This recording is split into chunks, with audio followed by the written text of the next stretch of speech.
Então, era isso. Eu soube que só veio fazer pergunta Breno Moura, né, Breno? Então, por favor, já tome o assento. Tem sorteio quando alguém mais pede um número. Mas já sei, fiquei lá sabendo atrás que era Breno. Agora, a pergunta fica sempre sendo assim, eu peço, né? Poderia ficar sabendo perguntando, seria nada demais, amigos. Mas é porque, como eu trabalho mediunicamente, eu não quero interferir, sem querer pensando, não é? Pode acontecer isso. Pois não, Breno.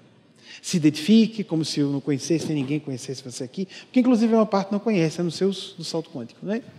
Boa noite. Boa noite, filha. Meu nome é Breno, eu sou biólogo e... Está fazendo mestrado também em biologia? Fazendo mestrado em oncologia e conservação. E muito feliz e honrado por ser voluntário aqui da casa. Que bom. Então, minha pergunta... Já há 3 anos, né, Breno? Oi? Já está há 3 anos aqui. Estou há 3 anos. Masculino, né? Eu tenho um amigo que fala assim, o quê? A pessoa às vezes está com raiva de mim. É um amigo meu, eu vou dizer, William Armando, coitadinho, bichinho. Há 15 anos, quando eu comecei a amizade com ele, está aborrecido comigo? Não, eu com a perspectiva gay. Aí, não, ele está aborrecido. Estou dizendo para vocês, mulheres, o que foi que ele está assim comigo? É homem, gente. Homem hétero é assim. Oi, tá certo, filho? Sim, pois não. Eu fazer de conta que não foi uma grossura. Como diz Gustavo Henrique, que é um hétero desencarnado, ser homem é ser uma grossura. Aí tem grossinhos como ele, tem grossões, aqueles que dão patadas, né? Aí quando vier com coice, você diz, olha, eu não sou, você pode ser cavalo, mas eu não sou nada para receber coice. Então, amarra aí sua patinha quando você estiver assim, tá certo? A gente pode dizer, mas não é o seu caso. Não quero dizer que seja o seu caso. Mas prosseguindo. Um salto quântico para 3 anos, apesar de jovem, né? Um rapaz bem desenvolvido, né? Imagina lá fora como a coisa é, né? Então, Mami, recentemente acompanhamos na mídia o caso de uma família que foi assassinada e que o suspeito é um menino, filho do casal assassinado. A mídia nos trouxe alguns crimes que aconteceram envolvendo filhos que mataram seus genitores. São casos graves e minha questão é, como identificar na criança posturas que possa torná-las adultos criminosos e como devemos proceder com a nossa postura de educadores para não alimentarmos tendências criminosas em seus variados níveis que os nossos educandos possam desenvolver. Muito bom, muito bem organizar seu pensamento. E eu gostei que você desdobrou a pergunta para sair do caso, porque eu não queria comentar aquele caso, nem dizer o que foi, né? Porque mediunidade não existe para isso. Nós temos lá os estudiosos, os peritos que discutam, isso é um assunto da justiça. Para avaliar se aconteceu o que aconteceu, eu não gostaria de fato. Vou considerar interessante trazer um tema à baila da atualidade, mas o que interessa para a gente nesse assunto? Há uma pessoa ligada indiretamente a outra pessoa ligada mais proximamente a mim, que tem um garoto de 13 anos que ameaça a mãe de morte, assim, por nada.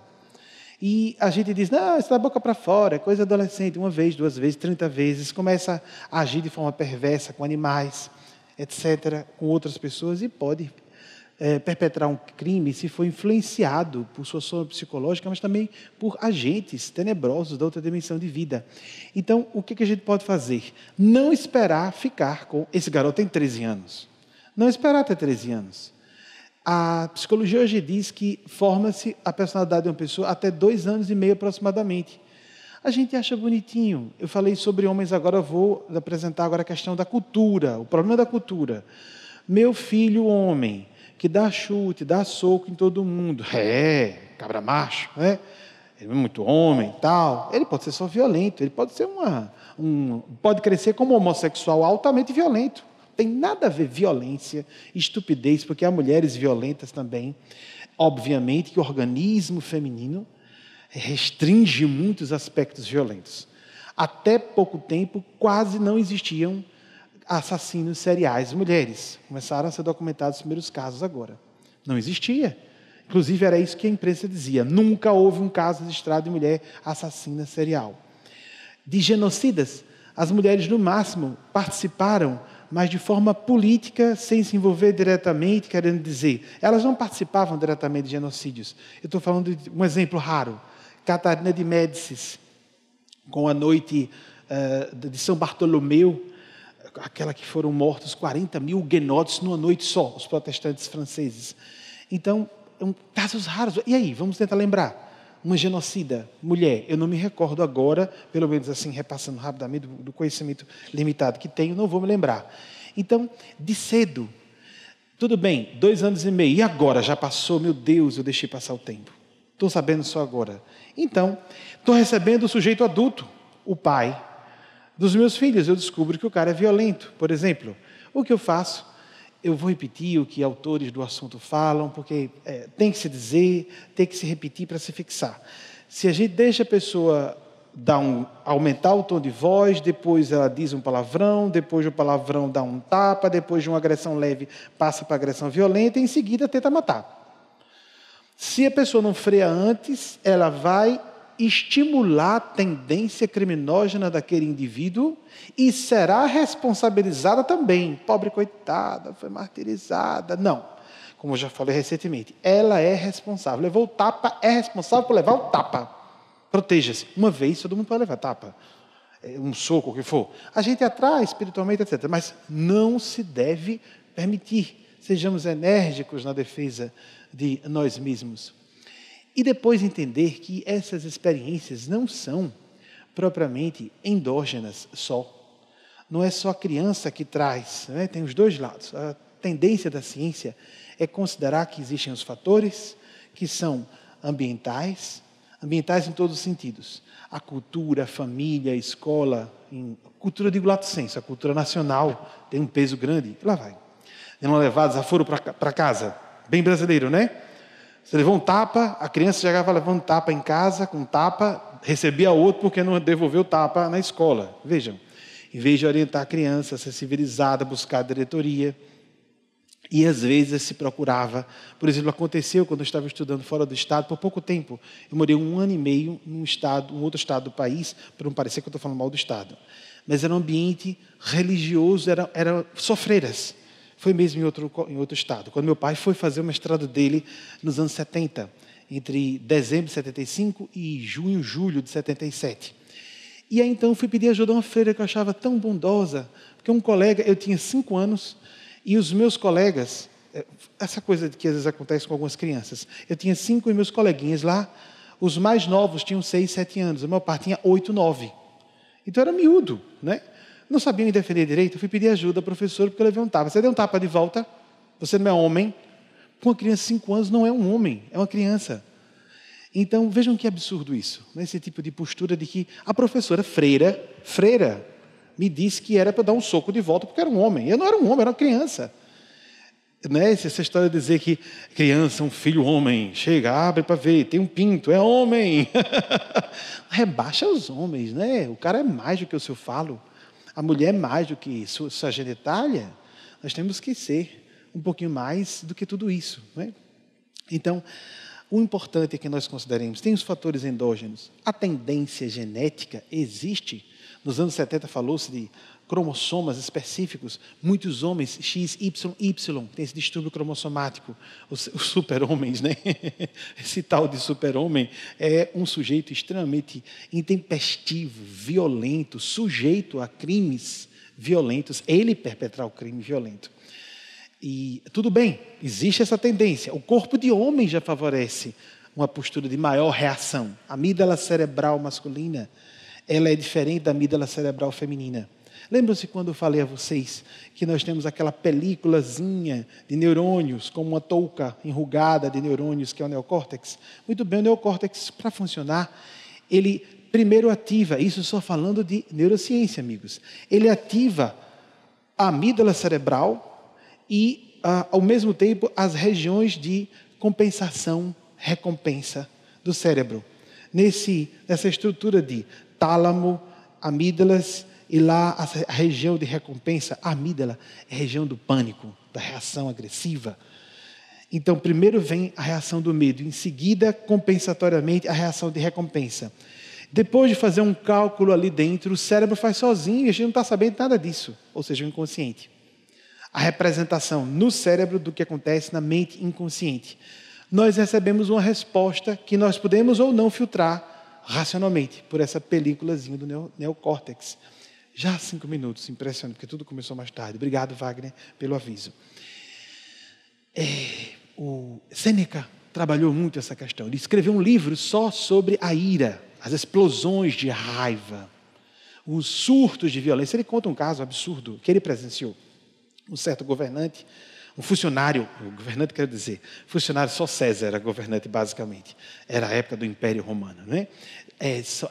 Por isso é que é importante dizer, né? Sêneca viveu entre o ano 4 e o ano 65 da nossa era, e foi o tutor da besta encarnada Nero, né?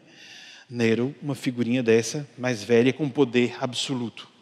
Inclusive morreu no ano 65 porque Nero recebeu as informações de uma conspiração e o nome de Sêneca foi incriminado.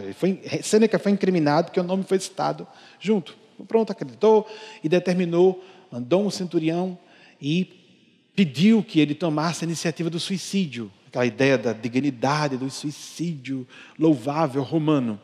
E então a família ficou em pânico, ele cortou os pulsos tranquilamente, era uma ordem do Estado, se ele não se suicidasse, ele ia ser morto. Então não era suicídio, era assassinato perpetrado, uma execução perpetrada pelo Estado, ele não foi nem julgado, recebeu a ordem de se suicidar. Foi gentil da parte de Nero, porque Nero mandou trazer a mãe e abrir as vísceras na frente dele para ver como foi lá dentro, de onde ele veio, né? Ele ficou encantado para ver as vísceras da mãe sendo abertas, a gripa, bem, não importa. Voltando ao assunto essencial. O caso que ele assistiu, né? Esses dados históricos ele pode checar. Wagner, só veja a questão das datas, que eu fico mais aficionado com as datas, eu não gosto de errar as datas. Para contextualizar, né? Catarina de Médicis, a noite de São Bartolomeu, e agora? 1572 ou 1575? Não sei. Foi em agosto. Mas bem, final, na segunda metade, como se fala muito em inglês, os tardios anos do século XVI, a segunda metade do século XVI, a noite de São Bartolomeu. Mas veja, por favor, Sêneca. E ele assistiu um funcionário do alto escalão do Império fazer uma festa. E um sujeito, um pobre de um escravo, escorregou uma bandeja de copos. E caiu, despedaçaram-se os copos. E ele mandou pegar o funcionário e lançar num aquário onde havia peixes carnívoros, para o funcionário ser devorado vivo ali na frente de todo mundo. Os surtos de ira e de bestialidade romana eram muito comuns. E ele, inclusive, percebeu e criou esse conceito. Quanto mais próspera, rica, poderosa seja uma pessoa, mais ela tende a atos de insatisfação, frustração e violência correspondente. Porque se nós temos expectativas mais leves, olha o que disse Epicuro, por exemplo. Epicuro, chega, Vaguinho. Epicuro, 341 a.C. a 270 a.C., prefiro Epicuro. Epicuro disse que nós deveríamos estabelecer como regra 3 princípios. A amizade, ele estipulava uma utopia. Todo mundo se colocar numa comunidade e ali os amigos viveriam juntos. Liberdade, segundo o princípio, com a ideia de autossuficiência. Então, produzindo seus alimentos, roupa simples, só uma coisa que cobrisse o corpo. E terceiro, uma vida de reflexão. Ou no sentido de se autoanalisar, ter tempo para pensar. Quando eu li isso de Epicuro a primeira vez, fiquei encantado, né? Há uns 10 anos. Tem um livro dele que salvou-se, sobreviveu aos nossos dias. Mas esse pessoal, veja como Deus é sábio. Esses surtos de violência, quando a gente é bruto, a ideia de que a brutalidade é um ato de força, eu posso oprimir, eu oprimo, isso volta e volta forte. A gente pode se lembrar do que aconteceu. Que metáfora mesológica e espetacular da natureza, como a erupção do Vesúvio no meio-dia do dia 13 de agosto do ano 79, que cobriu em poucas horas de cinzas vulcânicas a cidade de Pompeia, luxuosíssima cidade de veraneio do imperador e seus asseclas. O imperador não morreu ali não, mas Epicuro já está pronto e ok? Sêneca, por favor. Desculpe pelo roxo, eu imagino que seja Epicuro. Epicuro? E são representações da época, né? A gente não sabe a certo como eram os semblantes dessas pessoas, as datas. Está certo, Vaguinho, não estou enxergando, filho. Você tem que aumentar. 341, e o ano de desencarne, 341 já vi, 270, Samos e Atenas, se não me engano, desencarnou em Atenas, 270.